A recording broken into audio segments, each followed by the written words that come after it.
What is going on, everybody? It's Dylan from Redline here, back with another video. Today we're going to be discussing my new daily driver that I picked up for the winter time. It's a 2013 B8.5 S4 with a ton of miles. Now, if you know me, you know I absolutely love these cars. They're probably, in my opinion, the best bang for your buck car that you can get.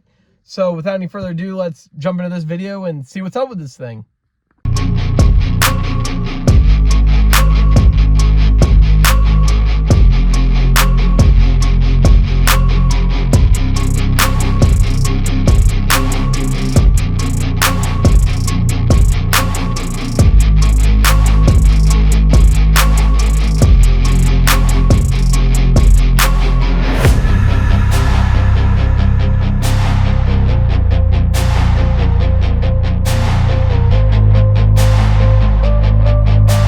So I guess in this video, I'll talk about why I purchased a B8.5 S4 again, what's so good about these things, why I keep coming back to these cars, what's up with the specific one, and what my future plans are for it.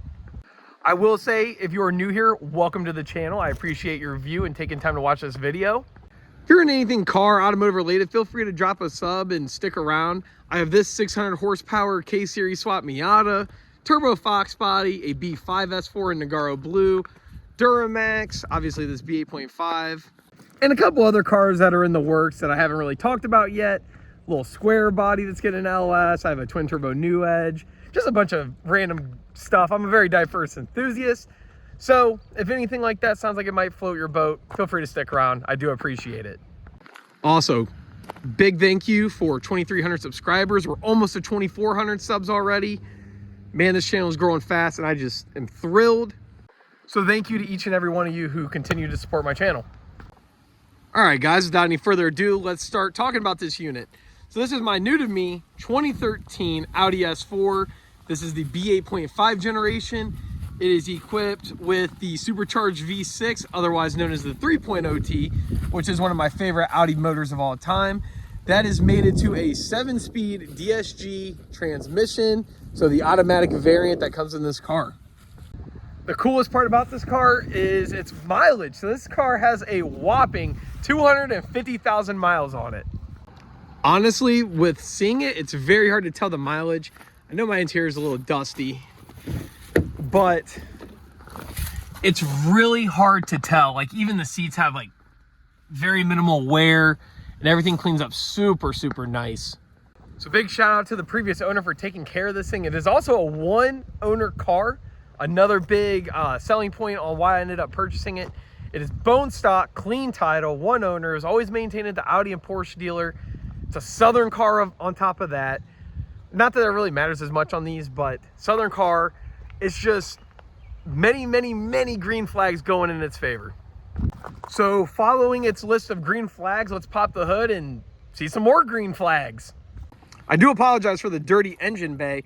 But like I said before, this car is equipped with the 3.0T, the supercharged V6. It is bone stock. Thing doesn't even have an intake on it, which is honestly kind of crazy. It was an older gentleman who owned the car, so I can only imagine that the stock 333 or whatever these cars have factory was plenty for him. Now, I want to say that this is my fourth or fifth B8.5 S4. I think it's my fifth. I've had one manual, the rest were DSG. I've had multiple high mileage cars, none above 200K, let alone 250K, but I have never had a DSG or mechatronic issue whatsoever. So truth be told, I wasn't really that worried about the car, especially seeing all the maintenance that it's had. It's DSG services every 30,000 miles, the PCV water pump thermostat, all common stuff. If you've seen one of my past videos, all common things that go wrong on these cars. Just all the big stuff has already been done. The carbon cleaning, like everything. It's awesome. I know as of recent, I've been seeing a lot of people asking about timing chains and whatnot on both my videos and in the B8.5 S4 group on Facebook.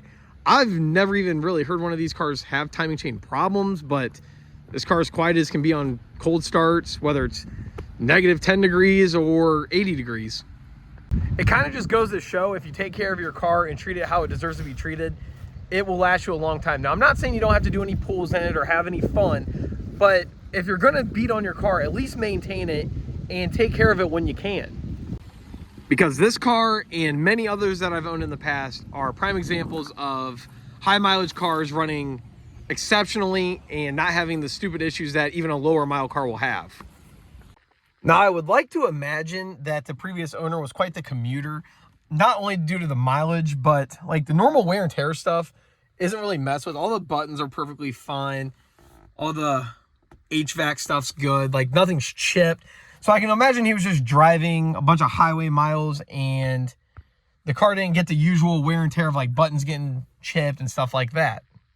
Now, I'm not going to say that I'm an advocate for every single high mileage car out there because there are some absolute hoopties for sale, but if you get one that's well taken care of, I wouldn't let mileage scare you. All right, I'm going to film this part inside the car because it is getting exceptionally cold. It's Quattro weather now, so this part's getting filmed in the cabin. Let's talk about options that this thing has. First thing that you guys probably seen from me filming in the interior, it has the carbon inlays, which I am a fan of. It's got the better MMI, the better gauge cluster. I didn't even know that there was like a base model center cluster thing. Kind of looks like what's in my B5. There's the base models, it's all red. This one's multicolored and whatnot. Obviously, being that it's a B8.5, it has the flat bottom wheel and the different shift knob. This car is also equipped with the sports differential, which is one of the must-have things, I think, at least when you're owning a B8 or B8.5. I had one that did not have it. You can kind of all right, I'm not gonna say kind of. You can definitely notice when you're taking some aggressive turns, the rear end not twisting how it should and handling as a sports diff car will.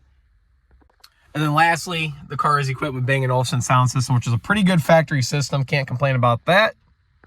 Now, unfortunately, I am missing the blind spot monitoring system. Does have backup cam, does not have the adaptive cruise control, and it does not have the adaptive suspension, which I really don't care about the adaptive suspension or the blind spot monitoring all that much. And I very rarely would even use the adaptive cruise control. So none of that bothers me. But overall, I cannot complain about this car. The only modification I guess you could even say is I did get 5% tint on the side and back windows, and then 35 on the windshield. The previous owner had the PPF brawl on the front because these cars are very prone to rock chips. And that's just about it at the time of making this video. Now, if you know me, that's obviously going to change sooner than later. Not to spoil all too much, but I'm sure you guys know what's in store for this thing. It's obviously getting lowered.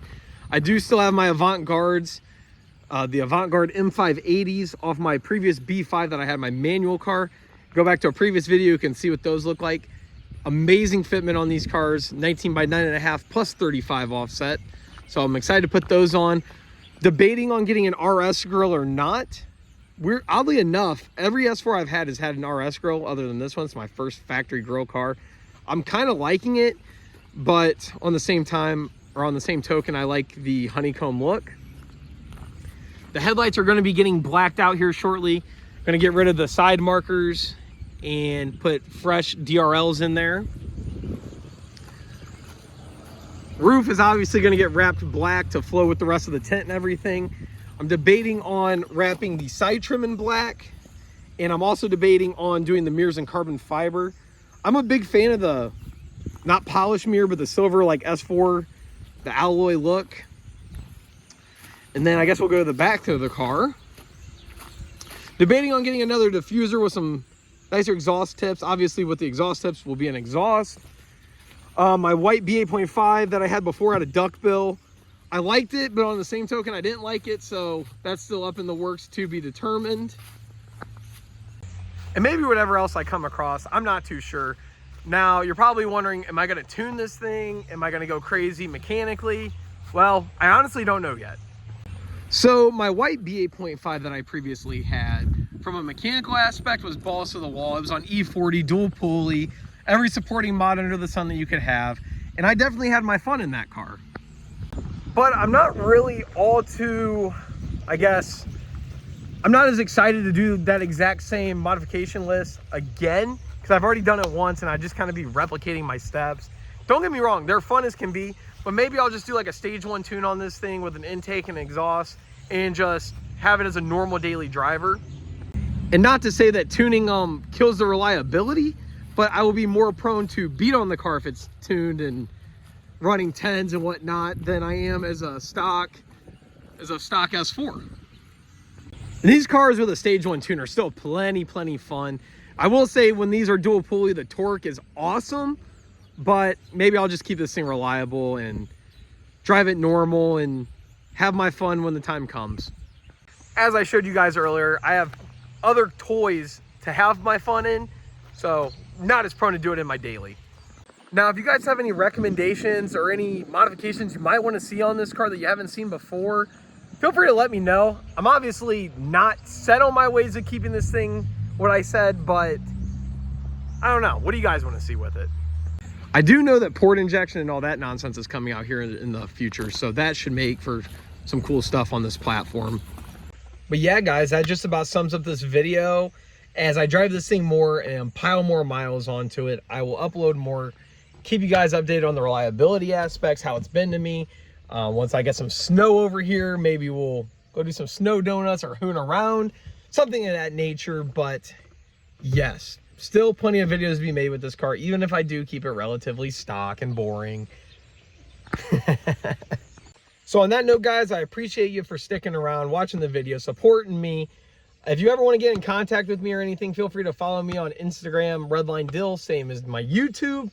I definitely check DMs. I like to respond to you guys and talk to you and whatnot. I'm starting to be more active on there, or at least trying to be. And on that note, I guess that sums it up. I will catch you guys.